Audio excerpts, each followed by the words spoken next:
nuestro conocimiento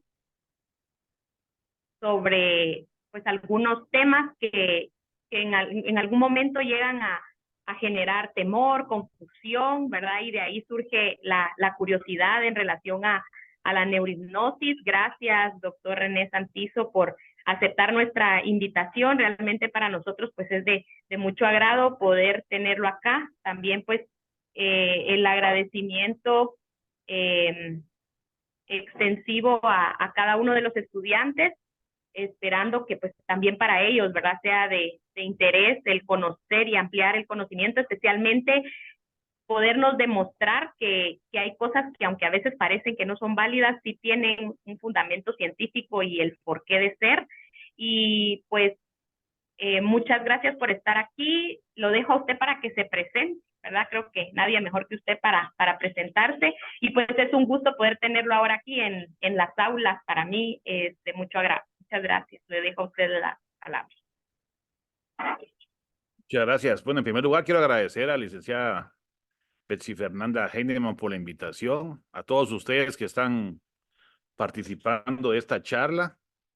Yo soy médico, cirujano, después hice otorrino en México, después regresé y fundé la maestría de otorrino aquí en Guatemala. Yo soy el profesor y el coordinador de la maestría de otorrino de la Universidad de San Carlos y del Seguro Social. Y he escrito un par de libros sobre estos temas que a lo largo de la presentación van a entender por qué es que llevo 20 años investigando qué es el alma, o qué es la conciencia, o qué es la mente, o qué es la psique, como lo quieran interpretar. ¿Por qué? Porque yo necesito comprender lo que me pasó en un accidente de aviación. Y eso me ha llevado a investigar de todo qué es la conciencia, cómo funciona, y aquí lo vamos a ver a lo largo de esta presentación. Así que muchas gracias, licenciada Heinemann, muchas gracias a ustedes por asistir a esta presentación. Bueno, hoy vamos a desmitificar, deconstruir, o en palabras sencillas, quitarle el polvo a eso que llamamos hipnosis. Le puse neurohipnosis porque son los fundamentos científicos lo que yo les voy a compartir. Yo no soy psicólogo, soy, como les digo, soy médico y utilizo la neurohipnosis para operar, eso sí, y les voy a contar cómo, por qué, y les voy a dar algunos ejemplos. Y vamos a hacer esta presentación en dos partes. La primera, la teórica, para que se quiten el miedo, y la segunda, práctica, para que ustedes aprendan a sentir qué es eso de la hipnosis, que sencillamente, como lo van a ver a continuación, es un estado natural de la mente, un periodo de transición entre la vigilia y el sueño. Algunos le llaman una mente enfocada, otros le llaman un tipo de sueño, otros le llaman estado alterado de la conciencia, otros le llaman trance. Bueno, son sinónimos que ustedes van a escuchar, van a leer en diferentes libros. El libro que les voy a compartir al final de la presentación se llama el Manual Oxford de Hipnosis, que desde mi perspectiva es el libro que más fundamento científico tiene y aplicación práctica. Entonces se los voy a mandar ahí con la licenciada para que lo tengan. Entonces, ¿qué es eso de hipnosis? Bueno, tenemos ya referencias pictóricas rupestres desde el hombre de Neandertal, el hombre de las cavernas, en la cual había testimonios y gráficos escritos de la gente durmiendo, como esa figura que miran, ustedes pueden ver una flechita aquí, del lado izquierdo, donde hay un hombre acostado, y hay un pájaro aquí, que según los conocedores, aquí hay un búfalo, un bisonte, que según los conocedores es un hombre que está durmiendo por el priapismo que tiene, y que el alma se va a otro lado cuando uno está durmiendo, dicen los que conocen de este tema. Entonces, esto puede ser una de las primeras evidencias pictóricas de los sueños, y cómo la mente, o el pájaro, o el Ka, o el Ba, viaja a otros estados. Pero ya los egipcios y los griegos usaban los sueños como terapia. Tenían casa de los sueños, tenían templo de los sueños, miraban el futuro, y también vamos a hablar un poquito sobre eso. ¿Qué tanta información nos puede dar la mente durante un sueño para ver el futuro? Y entonces ahí fue donde sacaron las historias de hipnos y tánatos. Hipnos es el sueño, tánatos es la muerte. Los fundamentos oníricos del sueño, que son oniros y oneiros, que son los hijos de hipnos y tánatos, que eran dioses griegos. De ahí también salió Morfeo de las películas, ¿va? Y ustedes ya habrán visto. Incluso hay películas muy interesantes como Interestelar también, ¿va?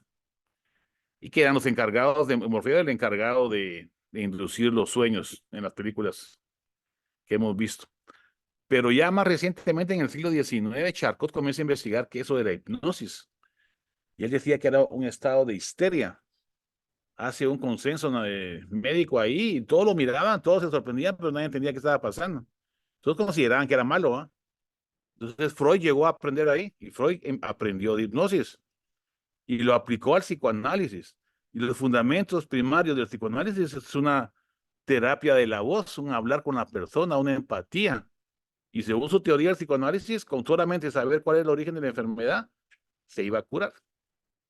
Pero como platicamos con la licenciada antes de comenzar la charla, hay estudios científicos, hoy lo vamos a explicar un poquito, hay evidencias filosóficas, incluso el mismo Einstein estuvo en contra que le dieran el premio Nobel a Freud, porque su terapia no se basaba en un método científico comprobable, porque todo dependía del paciente. Si el paciente se sanaba, estaba bien la terapia. Si el paciente no se sanaba, estaba en negación. Entonces no se podía curar, pero la culpa era del paciente. Entonces eso no se puede comprobar con ciencia. Entonces, bajo ese criterio, la epistemología de Popper, por lo menos, dice que no es ciencia. Pero yo pienso que hay parte de ciencia en el psicoanálisis, y lo vamos a ver después. Y después, ya cuando viene Brenham y Levitz a inicios del siglo XX, ya dicen que la hipnosis es un estado natural, desde hace más de 100 años. Y esa teoría es la que todavía persiste en algunos científicos que utilizan la hipnosis en psiquiatría. Las grandes universidades de Estados Unidos, Inglaterra y algunas de Europa utilizan la hipnosis para operar incluso. Entonces es lo que vamos a revisar hoy. Es importante que ustedes sepan que hay muchos mitos, ¿va? Para comenzar, si ustedes miran en un programa y hay gente que se hipnotiza y hacen como gallina y todo lo demás, eso es cierto. Lo que no es visto por la mayoría de gente que mira esos programas de la televisión, que lo hacen más por reírse que por otra cosa, es que tuvieron que tener un proceso para llegar a ese punto. Porque no todos tenemos la misma capacidad hipnótica. Un 20% son altamente hipnóticos y un 20% van a ser poco hipnóticos. Y mucho va a depender del paciente si quiere o no participar, porque el paciente lo que tiene que hacer es seguir las instrucciones que el terapeuta le va a ir dando, que lo que va a hacer en pocas palabras es mandarle mensajes para que se vaya relajando. Y llega a relajarse tanto que ya pueden ustedes dejar algún tipo de información que tienen que repetirla, tampoco es magia, ¿va? Con una vez se lo digan no se va a curar nadie. Tienen que volverlo un hábito y tienen que enseñar al paciente que lo haga en su casa. Y después de 3 meses, como van a ver algunos estudios aquí, ya van a ver un cambio. Si el paciente quiere y si hace caso, si no, no. Va, para que quedemos claros en algunos puntos. ¿El hipnotizador puede obligarme a hacer cosas que no recordaré más adelante? No. ¿En la hipnosis se puede hacer que las personas hagan cosas inmorales, como desnudarse, cosas así? No. ¿En la hipnosis significa perder el control de mi comportamiento? No. ¿La hipnosis es una forma de lavado de cerebro o una radiografía de la mente? No, eso es mentira. Todo eso es mentira.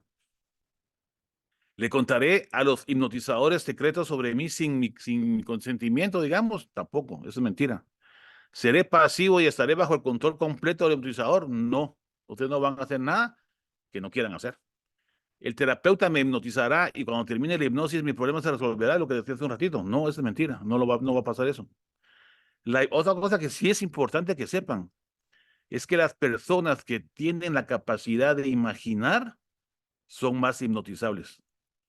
Pero las personas que te imaginan cosas de forma patológica, como los esquizofrénicos, no se les debe dar hipnosis. ¿Por qué? Porque ustedes van a hacer que la persona se imagine cosas. Y si ya de por sí la persona tiene tendencias a la esquizofrenia, no lo hagan en ese paciente. Porque corren el riesgo que el paciente se meta en una imaginación que lo están buscando los marcianos o los rusos o quién sé yo, y lo cree, ¿va? Entonces, si ya lo cree, ya puede entrar en un proceso patológico. Entonces, como recomendación en todos los libros dice, no hay que hipnotizar, y que les quede claro, no hay que hipnotizar a las personas que tienen enfermedades severas mentales, en lo que se averigua más, ¿va?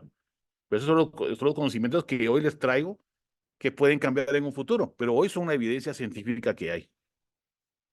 Nosotros con mi esposa, mi hijo, el piloto y yo tuvimos un accidente de aviación en Cobán en el año 2004. Y a partir de ahí fue cuando comencé a investigar qué era la conciencia, por lo que sentí cuando me estaba muriendo. Y chocamos, ¿va? Y prácticamente me morí y me vi de arriba y todo lo que ustedes pueden pensar. Y por eso comencé a leer de filosofía, de religión, de ciencias, de neurociencias, de física, de astrofísica y todo para entender qué es la conciencia. Y eso es lo que hoy les voy a compartir. Y aquí les traje este video porque así como se mira en este accidente que van a ver aquí, es como se miraba cuando veníamos con mi esposa y mi hijo en Cobán. No se mira nada, todo se miraba gris y la lluvia chocando contra la ventana. En este video son unas parejas recién casados que se mostraron en la grabación que hago ahí. ¿Va? Eso la traigo solo para que tengan una idea. Pero lo que quiero resaltar de este accidente es que cuando yo me recuperé la conciencia dentro de la avioneta no me dolía nada, nada. Estaba fracturado de las piernas,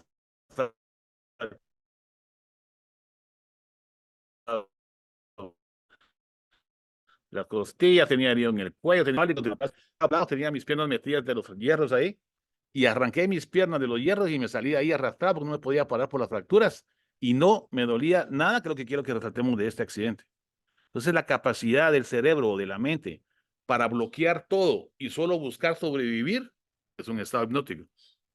Si ustedes están enamorados de su novia o de su novio y están súper enamorados, están hipnotizados. Son estados de hipnosis. Son estados de la mente que está sumamente enfocada, como dice la diapositiva. Esos son los estados hipnóticos, que pueden ser en relajamiento o pueden ser, como en este caso, en alerta. Entonces no necesitamos encuadrarnos en que todo tiene que ser relajadito para estar hipnotizados, porque es la forma más fácil de entrar en un estado hipnótico.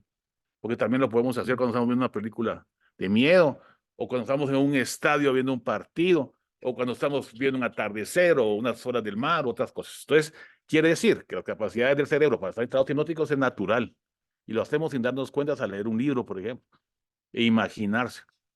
Entonces, en los niños, es importante que ustedes como psicólogos les insten y les motiven a imaginar, porque esa imaginación conecta más células cerebrales y más conexiones y los va a volver más listos en el futuro.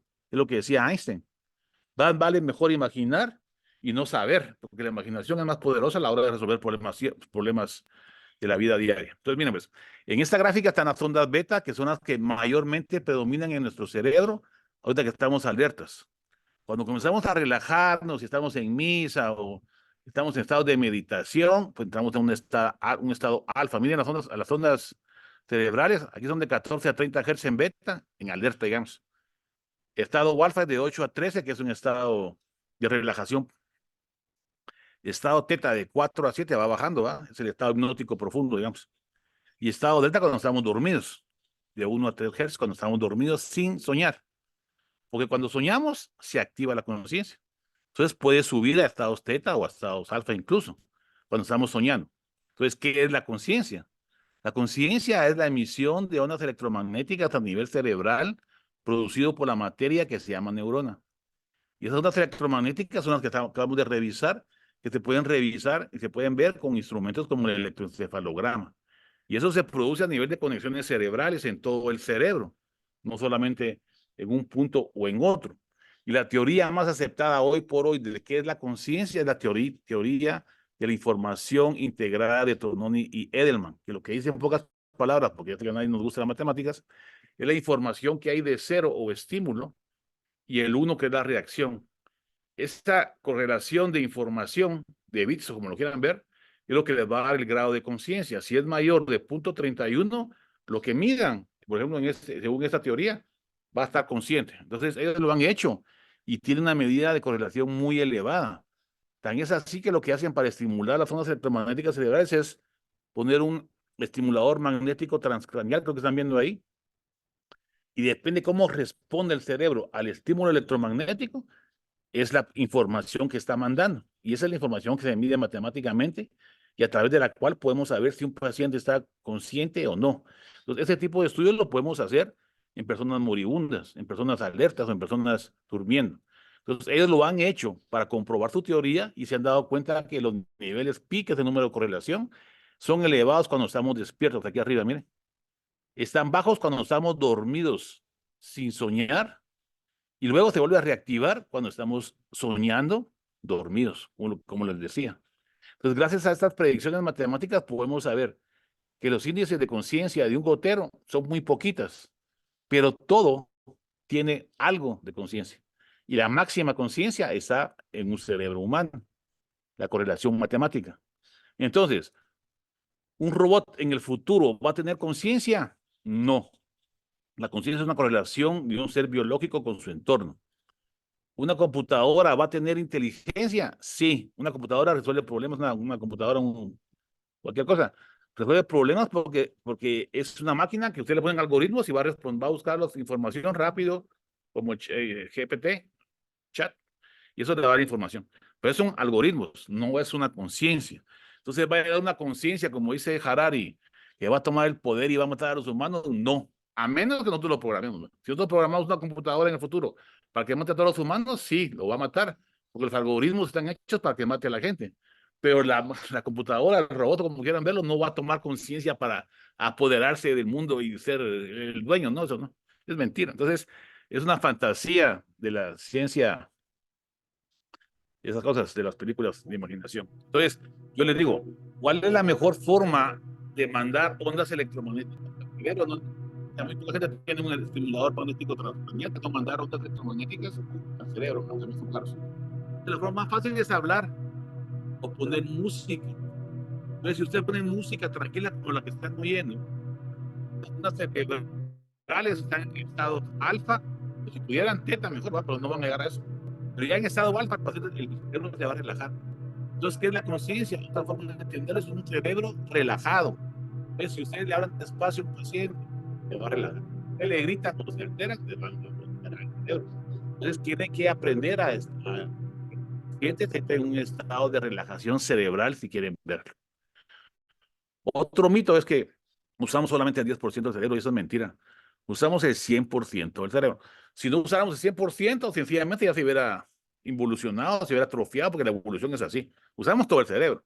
Lo interesante que sabemos ahora es que solo utilizamos el 20% simultáneamente. Entonces, para que me entiendan. El cerebro es como que fuera un gatito que anda buscando la energía. Entonces, si la energía se va hacia la emoción en el sistema límbico, la amígdala y el hipocampo, ahí va a estar el 20%, entonces vamos a estar emocionados, para que me entiendan.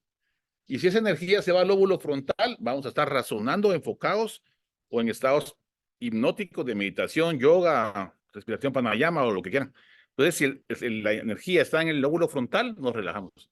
Si está en el sistema límbico, en emoción, digamos, vamos a estar emocionados. Entonces, lo interesante de esto que les tienen que quedar es que si estamos emocionados, no pensamos. Entonces, si pensamos, esa energía de la emoción se va hacia el pensamiento y entonces nos vamos a relajar. Entonces, ¿cómo pueden hacer para relajar la emoción? ¿Qué es lo que hacían las abuelitas? Respira hondo y despacio. Y eso es enfocarse. Eso es relajar el cerebro. Eso es activar el lóbulo frontal. Entonces, si ustedes están enojados y cierran sus ojos y comienzan a respirar hondo y profundo, eso les va a tranquilizar el cerebro, les va a secretar dopamina y se van a sentir mejor. Si van en el tráfico de Guatemala y todo el mundo se anda metiendo en la madre y peleando y todo lo demás, y ustedes paran, se fijan en la placa de enfrente cuando hay un semáforo en rojo y respiran hondo y despacio a través de un ciclo de tu vida, desde que están en útero materno, como van a ver a continuación, te van a relajar automáticamente. Y eso es inconsciente, que es otra cosa que les vamos a platicar aquí. Entonces, con lo que les decía, cuando nos casamos hipnotizados, nos casamos emocionados, no estamos razonando. Y cuando razonamos, pues entonces ya nos damos cuenta de que no estamos casados con nuestro príncipe azul ni con nuestra princesa caramelo. Sepan que nadie es perfecto. Entonces, no es la mitad de la naranja, es la mitad de un melón con un melocotón, de una sandía con un coco, de un jocote con un limón. Entonces tenemos diferencias, no somos perfectos. Entonces uno tiene que aprender a amar en un proceso de matrimonio. No crean que es con la mujer perfecta que no se cumple lo que ustedes van a pensar, van a ser felices. No. Todo lo que dice sí sé que es que uno tiene que aprender a amar cuando se casa, de las virtudes y los defectos en los buenos y en los malos días. Tiene que aprender a amar las libras de más y los centímetros de menos. Me refiero a la altura, ¿no? Entonces, eso dice Zizek, dice que el amor arruina la vida, pero estoy triste cuando no estoy enamorado. Entonces, el amor es importante para la vida y nos enamoramos emocionados y hay que también utilizar la razón.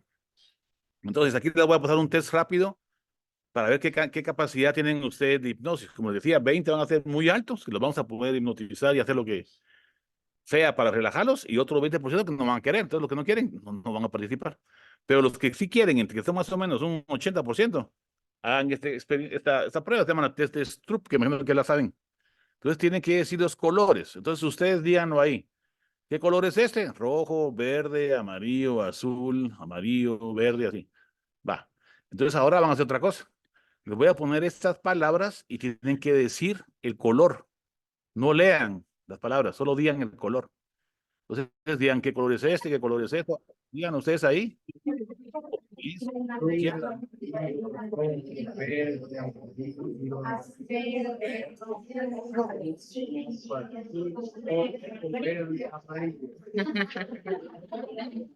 Miren, pues, ya hicieron una prueba. Los que pudieron decir todas las letras, todos los colores de toda la pantalla son más hipnotizables. Y los que no pudieron mucho son menos hipnotizables. Pero eso no es ninguna ventaja o desventaja. Sencillamente a los que sí pudieron, dividen sus conexiones cerebrales hacia color y hacia leer, que generalmente están mezclados, entonces cuesta más. Es una forma, pero hay miles de formas para igual si son hipnotizarios o no. Entonces, en pocas palabras, cuando estamos alertas, estamos en un estado de se llama red neuronal por defecto. Y cuando estamos hipnotizados, estamos enfocados en algo, en una imaginación o alguna cosa. Entonces, la red neuronal de relajamiento, de enfoque, es el estado cerebral de hipnosis. Esos son los estudios científicos donde se comprueba esto. Entonces, nuestro sistema de alerta nos ayudó mucho porque nos ayudó a salir de la sabana africana, a sobrellevar lo que es los peligros y las guerras y todo lo que ustedes quieran. Pero cuando nuestros antepasados se iban a la playa, en la arena, y miraban las olas del mar, escuchaban las olas del mar, miraban un atardecer, miraban las estrellas, se ponían a ver la fogata, el fuego también es una forma de hipnotizar. Ustedes se imaginan una fogata, una candela o una vela con la llama ahí, te van a relajar. Entonces, ese tipo de actividades el cerebro se está acoplando para relajarse y irse a dormir, ¿va? Entonces, ese tipo de actividades son naturales en el ser humano. Entonces, ahora, en lugar de tener un tigre de dientes de sable, tenemos a personas estresadas, histéricas, con problemas de autocontrol. Y por eso es importante que debemos de aprender a manejar el estrés. Porque el estrés es bueno y el estrés es malo. Depende de cómo lo enfoquemos y qué es lo que estemos haciendo. Entonces, la nueva teoría de la emoción dice que la emoción es la relación entre un ser vivo y el entorno, es la conciencia. Entonces, la conciencia es emoción, sí, son las teorías nuevas. Entonces, ¿qué es la emoción? Para poder estudiar la emoción en los gusanos, en las abejas, en las moscas y todo lo demás, es básicamente lo que decían los estoicos. Los estoicos decían que el animal o el ser vivo busca el placer y huye del dolor, o busca el placer y evita el dolor. Entonces, si a eso le ponemos alta o baja intensidad, tenemos 4 cuadrantes. Y bajo esos 4 cuadrantes están todas las emociones del ser humano. No son como se pensaba antes.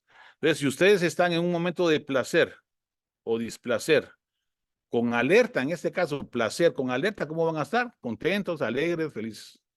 Si están con placer y baja energía, digámosle, van a estar tranquilos, relajados, meditando, como quieran. Si están en un momento de dolor o malestar con un índice de actividad alta, ¿cómo van a estar? Enojados.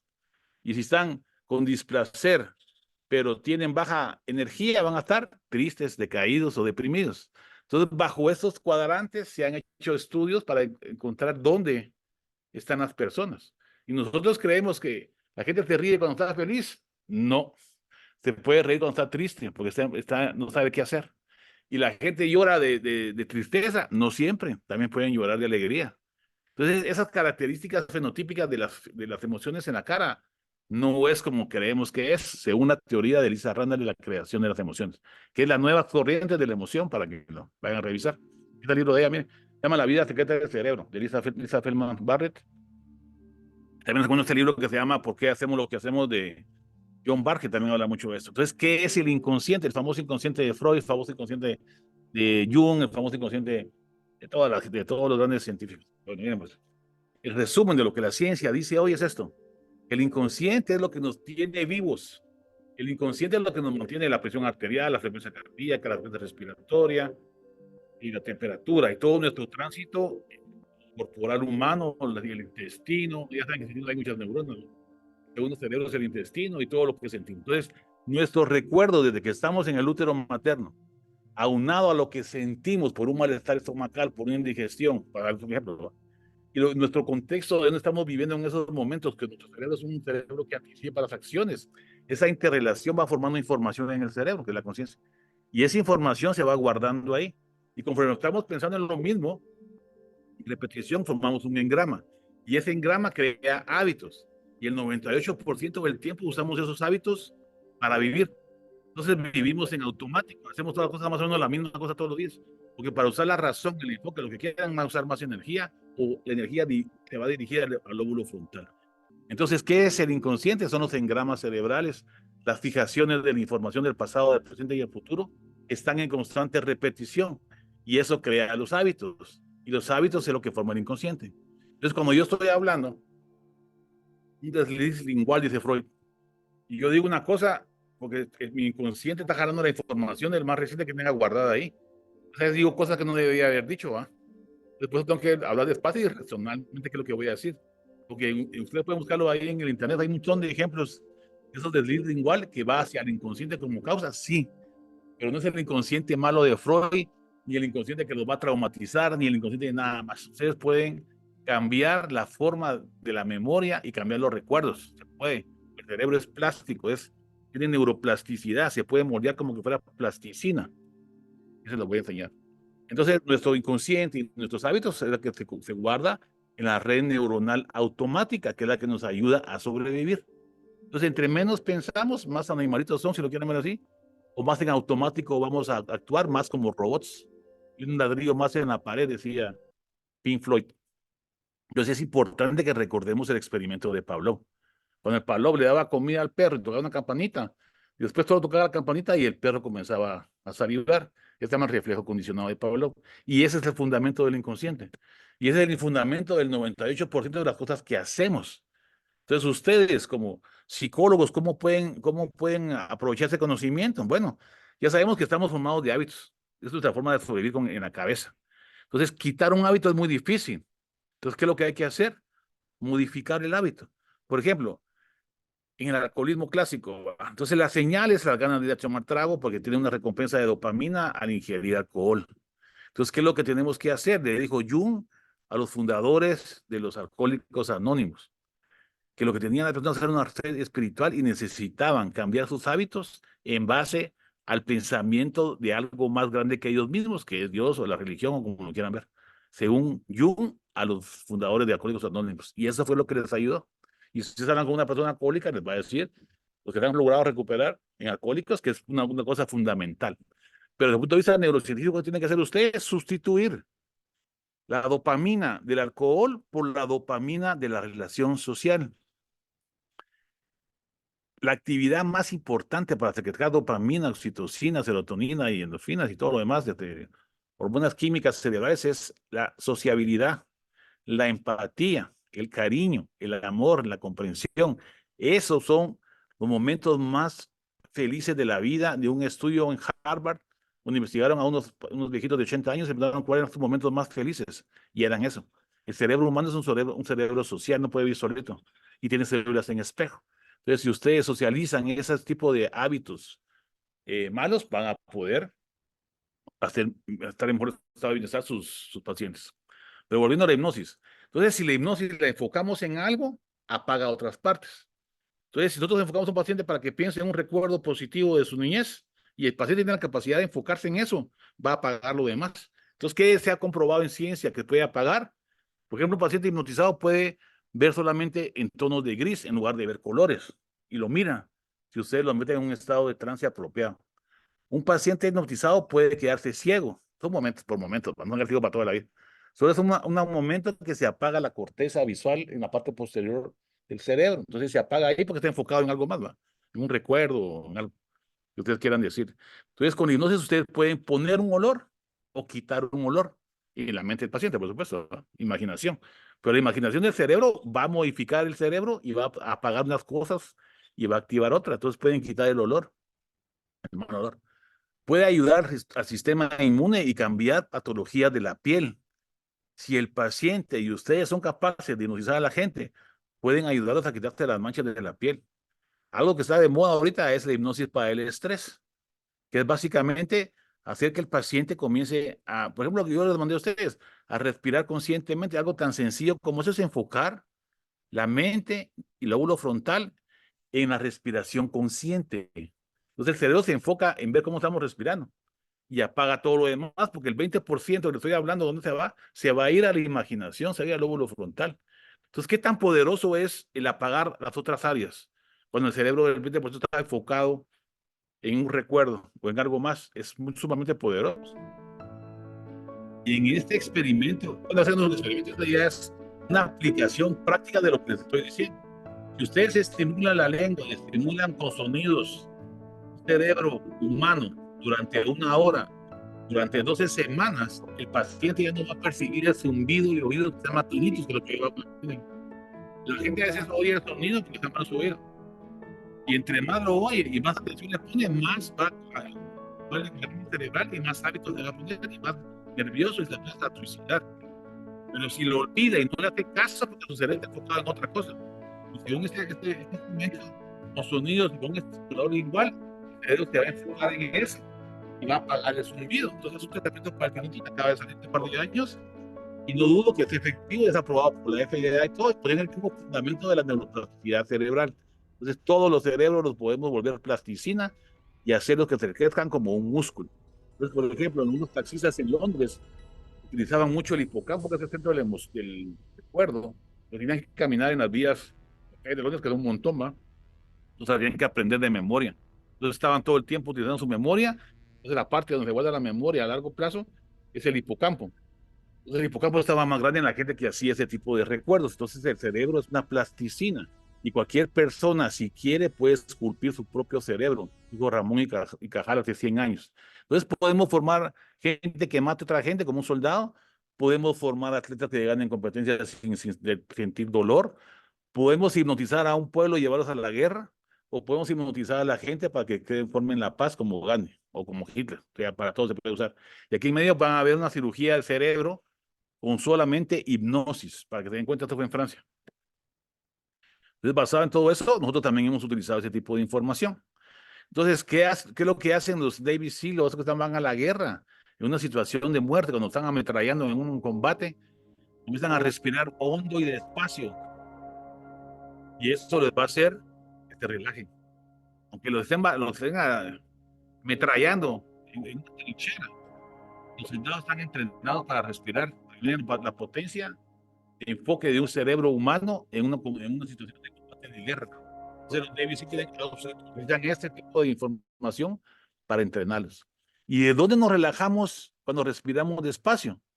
Desde que estamos en el útero materno, cuando nuestra madre estaba relajada, tenía un ritmo cardíaco bajo. Y nosotros, consecuentemente, en el útero teníamos un ritmo cardíaco bajo. Entonces, la mamá producía dopamina y nosotros también. Luego nos respiramos en el útero, ¿no? Pero cuando salimos ya a la vida aeróbica con respiración normal por los pulmones y la nariz, ya podemos bajar la frecuencia cardíaca. ¿Y cómo bajamos la frecuencia cardíaca? Con la mente es difícil. Pero ¿cómo lo podemos hacer indirectamente? Respirando despacio.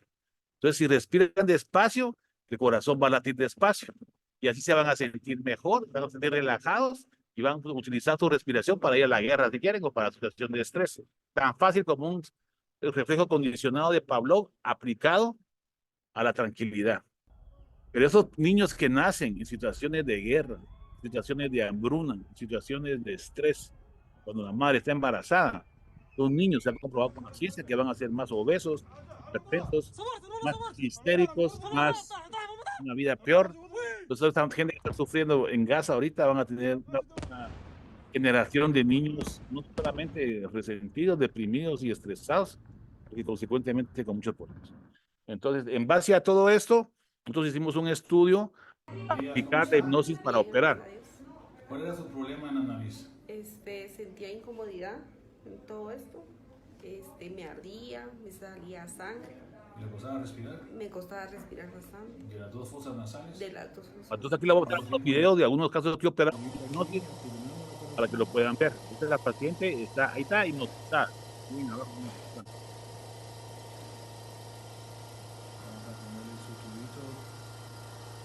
Vamos rapidito porque ya esta fractura la reducimos con hipnosis. Esta tenía una ¿Qué era lo que cucaracha en la tenías oreja. en el oído? Una cucaracha. También sacamos con hipnosis. Este tenía ¿Cómo te un dolito sentís? que era un tapón Bien. ¿Te para dolió lo que ir. la cirugía Se que lo le hicimos? metió a los 3 años de Bravo, edad, tiene como una 16, muchita. ¿Cuánto? ¿Poco, regular o mucho? y no le Regular. dolía más o menos Regular. como 1 o 2 ¿Cuánto en la de escala de 10. Y Hola, viene ¿cómo la vista estás? de la paciente. Bendito sea Dios, bien doctor, ya recuperada de lo que tenía. Hace 8 años yo tenía esa enfermedad, padecía de sinusitis crónica, iba con doctores pero no me curaba.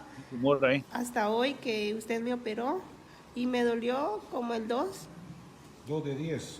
de 10. Pero la vista que tiene es Y te hice una una vista hipnosis. clásica poshipnótica, ella todavía está metida en el... Yo lo que ¿Cómo hago es se que utilizo un siente? Pues recuerdo, doctor, bien, recuerdo gracias a más Dios, y le importante agradezco que la porque vi persona. esto Ya, que tenía adentro. yo hago es Increíble, ¿no? como dice Erickson. Y Con el Cada quien relajamiento un que le recuerdo hice se por sintió mejor, se a una relajó. cosa u otra, sí, pero me hoy relajé por un bastante montón, bien, no sentí vamos a hacer nada. solamente un recuerdo para todos.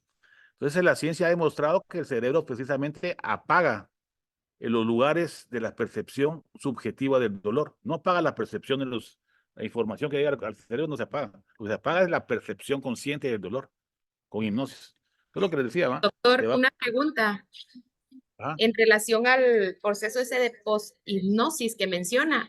¿Sería similar al hecho de la anestesia después que uno tiene que esperar o también se hace un proceso post-hipnótico? Ahorita se lo voy a enseñar. Es más o menos lo mismo. En este caso, la pregunta que yo les hago es, ¿qué tan rápido se puede quitar un dolor con hipnosis? En este caso no es una hipnosis tradicional. En este caso es una hipnosis ericksoniana, digamos. Estamos mandando la información inconsciente al paciente.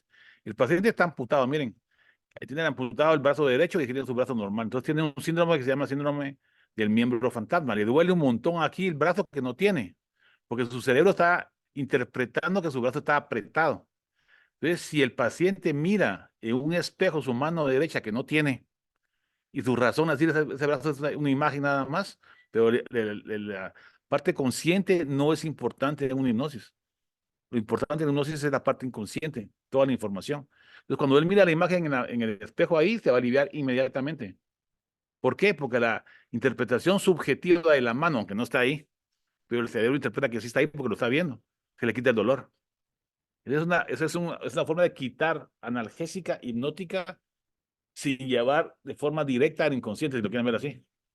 ¿Y qué pasa al revés? Si le ponemos a una paciente su mano de guante y su brazo verdadero está atrás de la pantalla, entonces no lo puede ver. Entonces lo que está viendo es el brazo de guante, ¿ah? Que no es de ella, solamente lo está viendo ahí. Pero la información inconsciente permite que ella sienta el dolor en ese brazo de guante que no es de ella, porque la información del cerebro está mandando para que sienta dolor. Y cuando le ponen el fuego y la mano que es verdadera, la de ella, no le duele. Miren, lo mismo pasa con los pinchazos, miren, pues. Ahí le pinchan la mano de guante, de hule, y le duele. Pero le meten la aguja en la mano verdadera y no siente dolor. ¿Por qué? Porque la información inconsciente lo está interpretando de diferente forma. Eso es lo que hacen los hipnotizadores y los magos, ¿va? Distraen la mente y la ponen en otro lado para que no se ponga atención. ¿Y qué pasa si le apachan y le pegan y le siente el dolor? Él está sintiendo el dolor del martillo, pero no es su mano está del otro lado. Y cuando la mira se le quita el dolor. Ahí se puede dar cuenta de la eficacia de la hipnosis y cómo la neuroplasticidad puede actuar inmediatamente. A la pregunta de la licenciada Heinemann. Buenos días, doctora. Hola, buenos días, doctor. ¿Cómo está usted? Cuénteme cuántas cirugías ha recuperado con hipnoanestesia. Hemos trabajado aproximadamente unos 35 casos con el doctor Santizo. ¿Y cómo ha visto la recuperación? De los pacientes, muy bien comparado con los otros pacientes que no tienen hipnoanestesia. Despiertan súper tranquilos, no irritables, obedecen fácilmente órdenes. ¿Y por qué? Porque estamos pasando del estado delta hipnótico, o sea, anestésico, a un estado teta que tiene que despertarse el paciente. Entonces, aprovechamos este paso, lo que les decía, la transición entre el dormir y el despertar para mandarle información al paciente para que se relaje más, para que le duela menos y todo lo que ustedes quieran. Entonces hicimos un estudio nosotros también así, no solamente para operar, no que para recuperar el paciente. Entonces, lo que estamos haciendo aquí es una recuperación hipnótica. El periodo poshipnótico que platicó la licenciada Heinemann, que me preguntó, es eso. Entonces, eso es natural. Entonces, ¿qué pasa si ustedes ponen información en su despertador? Cuando están entre dormidos y despertando. ¿Qué creen que va a pasar? Esta información la va a quedar ahí. Y la pueden utilizar para bajar de peso, para verse más bonitos, o autoestima o lo que quieran. Esta información que están dejando ahí todos los días en la madrugada, cuando están entre dormidos y despiertos, les va a quedar guardada ahí. Y es natural en el ser humano, no es magia. Pruébenlo. Entonces, si uno aprende a utilizar la hipnosis para dormir o para despertar, va a pasar a puro tubo por los estados alfa y teta. Cuando estamos despiertos y vamos a dormir, pasamos así. Y cuando estamos dormidos y despertamos, pasamos aquí. Entonces, ¿por qué no aprovechar este periodo de transición, le podemos llamar si quieren, del estado de alerta? Este periodo de transición, todos lo tenemos. Entonces, todos podemos hacer eso. Pues que los egipcios y los mayas y todo el mundo utilizaban el sueño, ¿ah? Porque sabían que pasaba algo raro ahí, no entendían qué, ni siquiera Freud, ni Jung, ni todos ellos. Hasta ahora estamos comenzando a entender cómo funciona. Y entonces es lo que yo les quiero compartir. Entonces, en mi libro yo tengo la técnica esa de neurohipnosis, neurociencia, de lo que estoy hablando aquí, y cómo cambiar los hábitos, como les mostré más o menos lo del alcoholismo, por si lo quieren leer más despacito. Entonces, con la hipnosis podemos hasta hacer que el paciente se olvide de su nombre, con instrucciones hipnóticas. El paciente se le olvida su nombre un ratito, ¿va? Tampoco hacer todo el día. Entonces, ¿qué pasa si ustedes hipnotizan a alguien y ustedes se van? ¿Qué pasa con el paciente? ¿Se va a quedar trabado ahí o qué va a pasar? No va a pasar nada. O sea, o se va a dormir o se va a despertar. ¿Por qué? Porque es un periodo natural de transición del ser humano y su cerebro. No es nada de magias. Entonces, ¿qué es un recuerdo? Vamos a ir a otra etapa que me pidió la licenciada que platicáramos un poquito. El recuerdo no es más que la unión sináptica de las neuronas con formación de proteínas. Y entre más fuerte se vuelve la conexión de las neuronas, más fijo se queda un recuerdo. Pero lo interesante es que cada vez que nos recordamos de algo, lo modificamos. Entonces, nosotros nos estamos acordando ahorita de un recuerdo de la niñez. Ese recuerdo de la niñez que se acuerdan ahorita ustedes no es el recuerdo de la niñez. Es el recuerdo de la última vez que pensaron en ese pensamiento. Entonces, toda la información llega al cerebro, lo guardamos como que fuera un documento Word, y cada vez que lo abrimos para acordarnos, lo cambiamos. Entonces, podemos cambiar los recuerdos, sí, los podemos cambiar. Tal vez la esencia del recuerdo no, pero la respuesta sí. O sea, yo me puedo acordar que estuve en la guerra y me mataron o mataron a otros como mis cuates por ahí. Bueno, sí se puede acordar de eso. Pero esa gente, eso se llama síndrome de estrés postraumático. Puede hacer que no pueda yo trabajar ni vivir, deprimirme y morir o suicidarme. Entonces, ¿qué es lo que hay que hacer? Cambiar el recuerdo, cambiar el hábito, modificarlo. ¿Y cómo se hace? Con neuroplasticidad. Y eso es lo que vamos a hacer. Entonces, eso de muchas vidas y muchos maestros. ¿Ustedes saben por qué dejaron de usar la hipnosis en la situación legal en Estados Unidos? Porque había personas, psicoanalistas, que también sin querer, ¿va? Traían aquí a la niñita y les hacía que se acordara de qué fue lo que le traumatizó. Y ellos implantaban información en el cerebro que había sido violada. Y entonces después averiguaron que la violación no había pasado con ADN y todo lo demás, 20 años después, ¿va?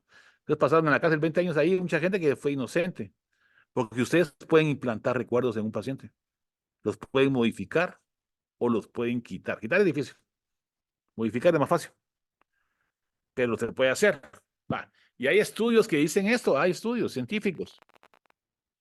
Entre más este ratón camina a este laberinto, más se fija la información.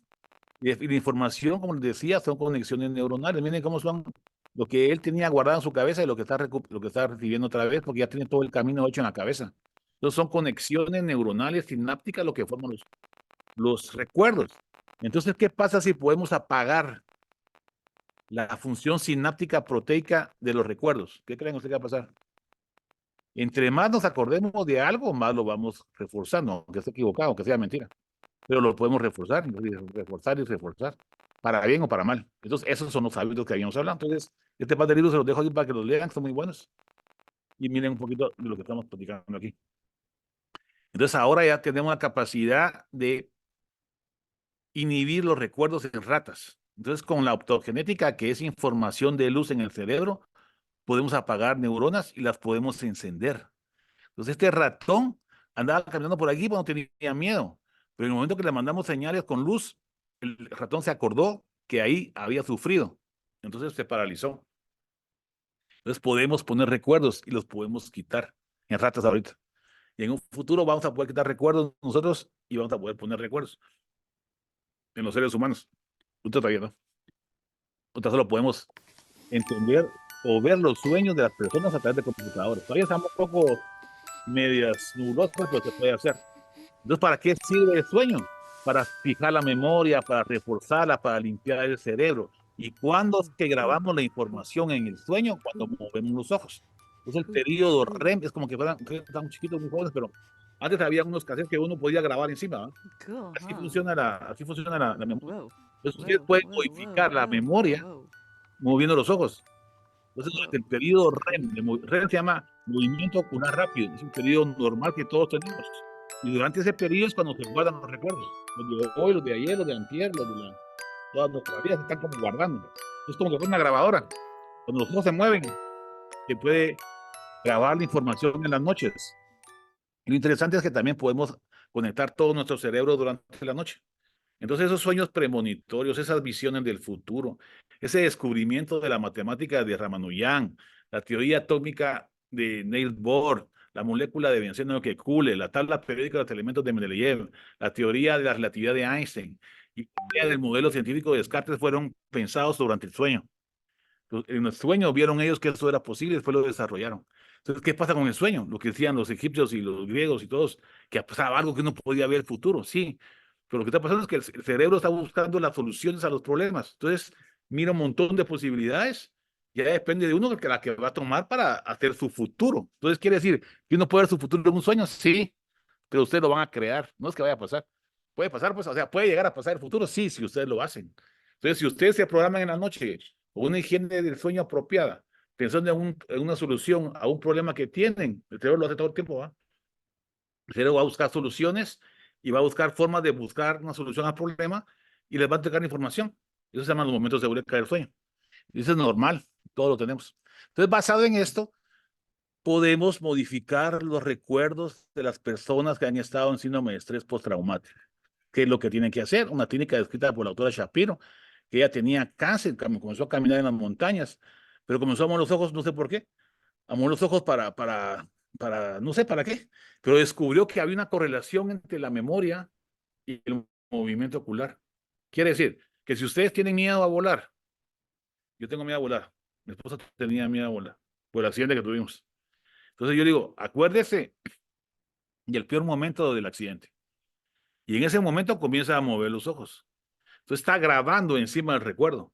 Entonces el hipocampo está activo y cuando comienza a mover los ojos, esa memoria, ese recuerdo, en lugar de conectarse con la amígdala, que es la que me causa miedo, como solo tiene 20%, como les decía, tiene que usar ese 20% para mover el ojo. Entonces la información a la amígdala y al miedo se dirige al movimiento ocular. Y no está el movimiento ocular en el cerebelo, está el centro de la vista y el centro del movimiento ocular. Entonces, el recuerdo de la guerra, ustedes van a bajar la intensidad del miedo, de la angustia y el temor, y lo va a relacionar a la memoria, lo va a cambiar hacia el movimiento ocular. Entonces, la eficacia de la técnica del EMDR es altísima. Incluso yo lo he practicado. Aquí tengo un par de videos, te lo voy a enseñar. Entonces, lo que pasa es que cuando el cerebro está activo, está así, ¿va? Y cuando nosotros tenemos una estímulo que ustedes están recordando si están moviendo el ojo de un lado para otro, con el recuerdo en la cabeza, ¿va? Tienen que estarse acordando del recuerdo para que haya una remodelación de las neuronas y cambiar el miedo por un movimiento ocular. Es lo que están haciendo, cambiando un hábito, modificándolo. Entonces, aquí lo pueden ver, miren. Entonces, cuando estamos moviendo los ojos, se va hacia la parte occipital. Y la parte de la amígdala y el hipocampo se apaga, miren. Miren cómo estaba aquí. Y cómo se apaga aquí con un MDR, que es esto, ¿va? La técnica que les digo. Que es el movimiento ocular con desensibilización y reprocesamiento. Entonces, es útil, sí, es útil. Pues tiene un fundamento neurocientífico. Entonces, lo mismo pasa con el tapping, lo mismo pasa con la acupuntura. ¿Por qué creen que ustedes cuando les duele algo y se soban, se les alivia el dolor? Porque al sobarse están estimulando a nivel cerebral las conexiones sensoriales del tacto. Entonces, la del dolor baja y la del tacto sube. Por eso que se curan con eso, ¿no? Si ustedes van a poner una inyección y le dice a la gente, mire, cuando yo le diga tose y en este momento le ponen la inyección. Entonces, la información del dolor se va a apagar porque la información del tactocida, de toser, va a aumentar. Entonces están distrayendo, por decirlo de alguna forma, el cerebro. Y en eso se basa la hipnosis. Esos son un par de casos que les hicimos EMDR. Buenas, mucho gusto. Comentarles de que yo soy una persona que aplicó la técnica MDR. Considero que es una técnica muy efectiva en el sentido de que hizo disminuir el temor que tenía en relación a subirme a un avión. Tenía mucho miedo. Pues sí, antes tenía pues una escala de 1 a 10, un 10 en temor. Progresivamente pues fui utilizando la técnica de 10 a 15 minutos continuos por semana y la disminuí después de unos días, la disminuí a 4, a un número 4. Posteriormente estuve terminando la técnica por más días, la estuve utilizando, la apliqué y por totalmente pues logré desaparecerla hasta convertir pues nulo ya el temor que tenía antes por las alturas, por viajar.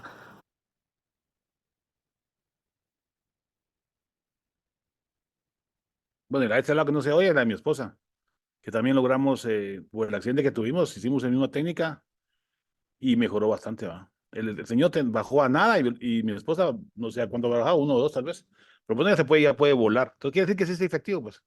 Nota que 2 para que lo vieran. Y lo mismo pasa con el efecto placebo. El efecto placebo es una modulación cerebral en la cual el cerebro solito estimula neuroquímicamente hormonas, elementos químicos, neurotransmisores y los cura. O sea, un efecto placebo y la fe en creer en alguien los puede curar. O la fe en el vudú los puede matar, porque el cerebro es una plasticina. Y si ustedes lo creen, se pueden curar o se pueden morir. Entonces, para comprobar eso, la doctora Alia Plum hizo unos experimentos muy interesantes. A un grupo de 46 estudiantes les dio a la mitad, ella les decía, ¿va? Este es un milkshake dietético y al otro grupo, este es un milkshake de chocolate. Entonces la gente que cree, el milkshake era el mismo, ¿va? No eran diferentes. La gente que creía que estaba tomando el milkshake de chocolate bajó los índices de grelina, que es la hormona de la saciedad.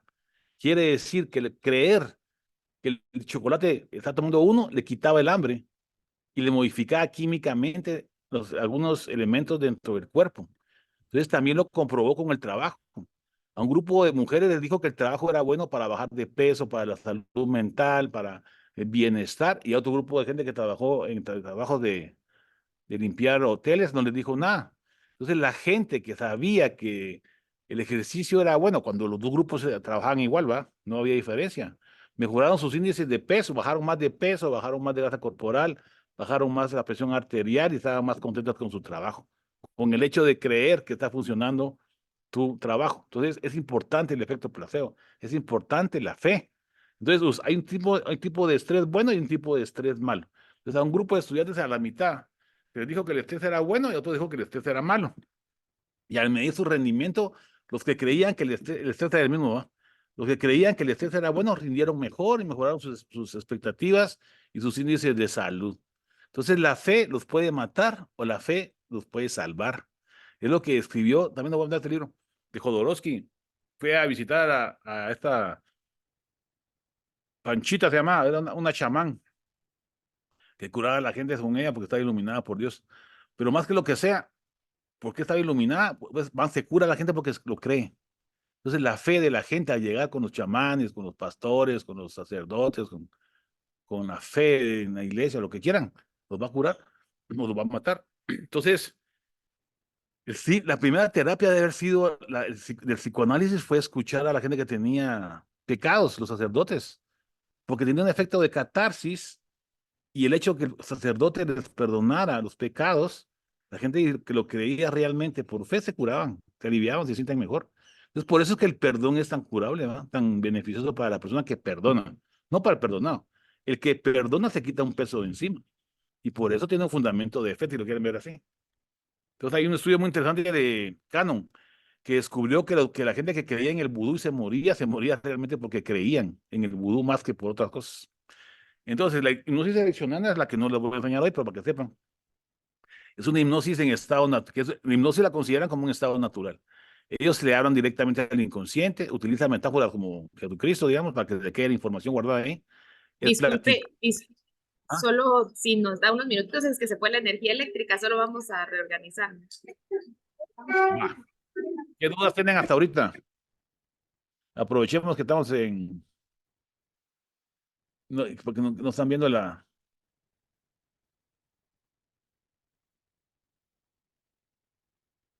¿Me oye? Pues no la oigo usted, no la oigo. Sí, lo escuchamos, Sí, Doc. gracias. Va, Sí entonces, para logramos mientras- escuchar. Solo vamos a reorganizarnos aquí. va, entonces, lo que llega a la luz, ¿qué preguntas tienen para aprovechar? Ah, que si tienen preguntas.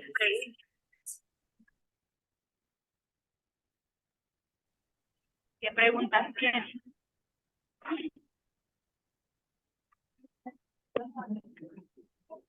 Ya queda poco, Dios.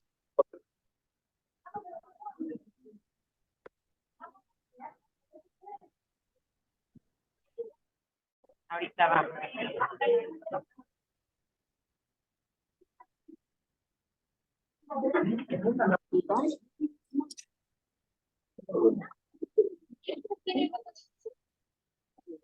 No hay que apachar.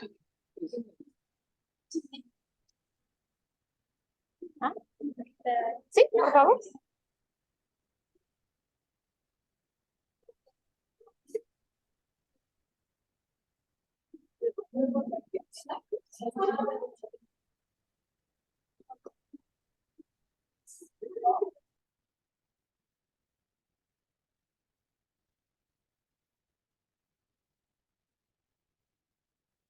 ¿No tiene preguntas? De momento no, Doc, gracias. Va. Entonces me avisan cuando llegue. Perdón, yo sí tengo una pregunta. ¿Sí? En un momento estamos. Comentaba que la bebida o las bebidas alcohólicas genera dopamina. Y entonces en pues, programas como Alcohólicos Anónimos buscaban como que sustituir la dopamina teniendo una interacción social. Y digamos, ¿qué pasa cuando ellos vuelven a recaer? Bueno, lo que pasa es que el alcoholismo es una enfermedad. El alcoholismo es una enfermedad, ¿verdad? Es una adicción. Pero la adicción tiene componentes genéticos y epigenéticos. Entonces, la gente que tiene tendencias a las obsesiones, tienen tendencias a ser adictos a lo que sea, al sexo, a la droga, al rock and roll, a fumar, a lo que quieran, alcohol. Entonces, tanto las drogas como el alcohol, como el azúcar. Uno no debería comer azúcar para comenzar. Va.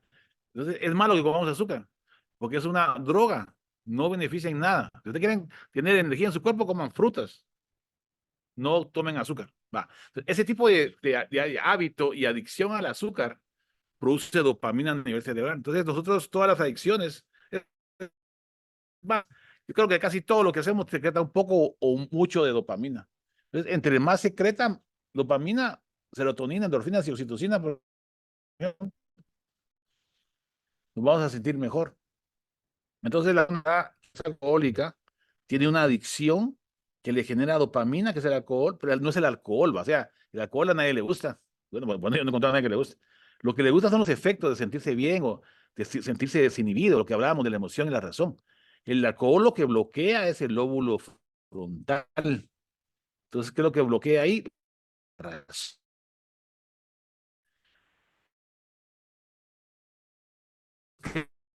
Que activa el alcohol, la emoción sin pensar. Entonces, ese circuito cerebral tenemos que cambiarlo. ¿Y cómo se va a sentir con dopamina el cerebro sin el alcohol?